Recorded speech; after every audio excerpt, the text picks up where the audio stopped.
Pemirsa, Presiden Prabowo Subianto bertemu dengan Perdana Menteri Australia Anthony Albanese di Kirribilli House, Sydney. Dan pertemuan ini secara empat mata membahas sejumlah hal termasuk juga penguatan kerjasama di beberapa sektor.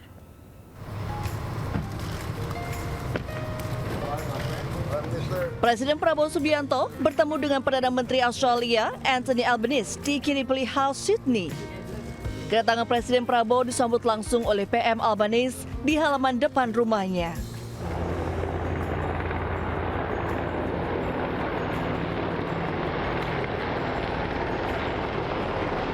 Sebelum pertemuan empat mata dilakukan, Presiden Prabowo diajak berkeliling rumah PM Albanese. Presiden Prabowo dan PM Albanese berhenti di satu titik yang menghadap laut. Di sana, terlihat dua helikopter Black Hawk milik militer Australia melintas. Presiden Prabowo melambaikan tangan ke arah dua helikopter Black Hawk yang melintas tersebut. Pertemuan empat mata yang digelar tertutup ini membahas sejumlah hal termasuk kerjasama di sejumlah sektor, diantaranya sektor ekonomi, pembangunan, hubungan antar masyarakat, pertahanan keamanan, dan kemaritiman. Selain memperkuat fondasi kemitraan yang telah terjadi selama lebih dari 2 dekade, kedua pimpinan juga menaruh perhatian pada stabilitas kawasan Indo-Pasifik serta penguatan kapasitas industri strategis di tingkat bilateral. Tim Liputan iNews melaporkan. Pemirsa, bagi Anda yang ingin pecinta kuliner nih, yang ingin menikmati makanan juga minuman, Sail Interfood 2025 bisa menjadi destinasi menarik pekan ini. Pameran makanan dan minuman terbesar di Asia Tenggara itu resmi hadir di J-Expo Kemayoran, Jakarta Pusat.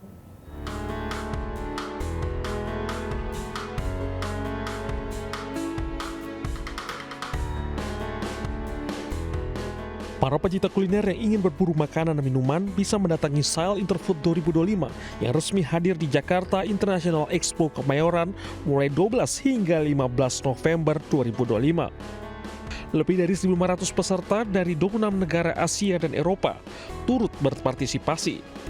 Lebih dari 100 UMKM unggulan Indonesia siap memperkenalkan produk lokal inovatif berpotensi ekspor. Pengunjung dapat menikmati beragam inovasi kuliner, mencicipi produk makanan dan minuman terbaru hingga melihat langsung teknologi terkini di industri F&B. Teknologi pangan dan kompetisi kuliner seperti pastry, bakery, hingga barista disuguhkan untuk para pengunjung. Sail Interfood 2025 menjadi momentum penting dalam memperkuat posisi Indonesia sebagai destinasi wisata kuliner dunia.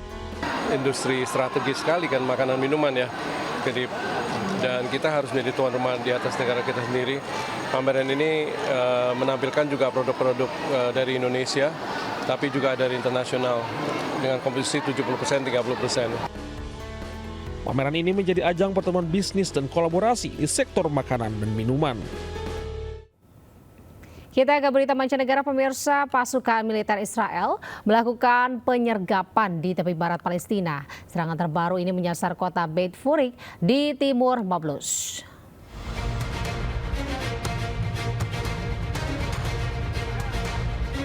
Tentara pendudukan Israel kembali melakukan penyergapan di wilayah tepi barat Palestina. Yang teranyar, pasukan Israel melakukan penyergapan dan penggerbekan terhadap sejumlah rumah warga Palestina di kota Beit Furik yang terletak di sebelah timur Nablus. Dalam operasi itu, tentara Israel melakukan serangkaian pencarian di sejumlah lingkungan permukiman warga. Sementara itu, pos pemeriksaan Beit Furik pun masih tutup selama berjam-jam yang menyebabkan warga setempat kesulitan untuk beraktivitas dan keluar masuk wilayah tersebut. Hingga kini, otoritas Israel belum mengeluarkan pernyataan resmi mengenai operasi yang dilancarkan di tepi barat. Israel melarang jarum suntik vaksinasi anak dan botol susu bayi masuk ke Gaza. Larangan ini membuat distribusi bantuan kemanusiaan dan pelaksanaan program vaksinasi massal di Gaza terhambat.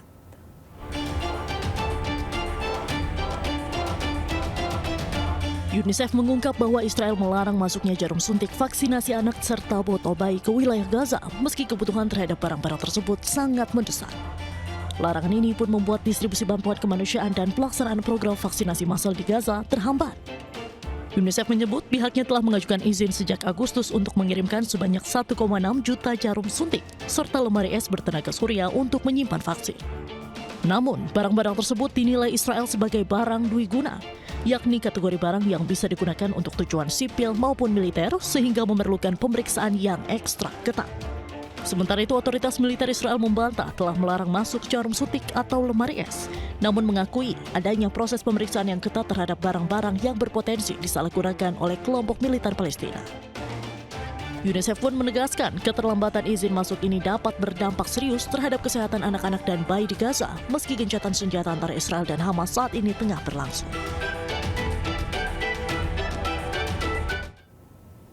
Pesawat kargo militer angkatan bersenjata Turki jatuh di wilayah Georgia dalam perjalanan pulang dari Azerbaijan. Penyebab jatuhnya pesawat ini masih dalam penyelidikan.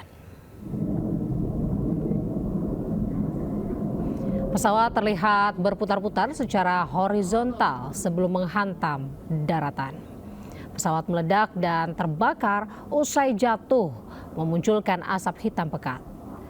Pesawat C-130 Hercules buatan Lockheed Martin ini membawa total 20 personel termasuk awak pesawat. Pesawat hilang kontak saat masuk wilayah udara Georgia. Pesawat juga tidak mengirim sinyal bahaya sebelum hilang. Penyebab jatuhnya pesawat masih diselidiki.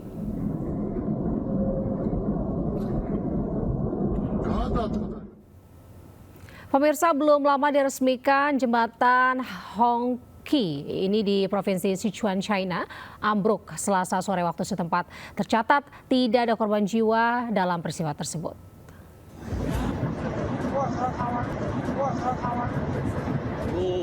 Inilah detik-detik runtuhnya jembatan Hongki di Provinsi Sichuan, China pada Selasa 11 November waktu setempat.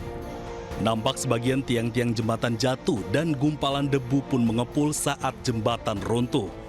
Diketahui hal ini disebabkan kondisi di lereng gunung memburuk sehingga memicu tanah longsor dan sebagian jembatan Hongki pun runtuh.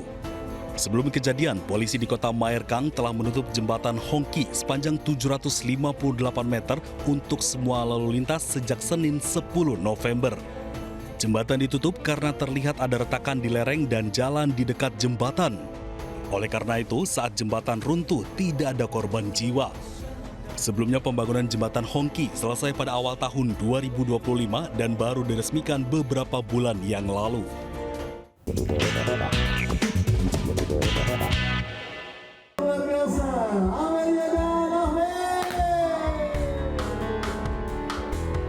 Amelia Pratiwi, gadis berusia 26 tahun di Desa Rintis, Labuan Batu Selatan, viral di media sosial usai menikah dengan Syakur Zaki Ahmed, pria asal London, Inggris. Pernikahan yang berlangsung di kediaman mempelai wanita ini menjadi perbincangan warga setempat lantaran sang bule turut mengikuti serangkaian adat Jawa yang digelar untuk menyemarakkan acara resepsi tersebut.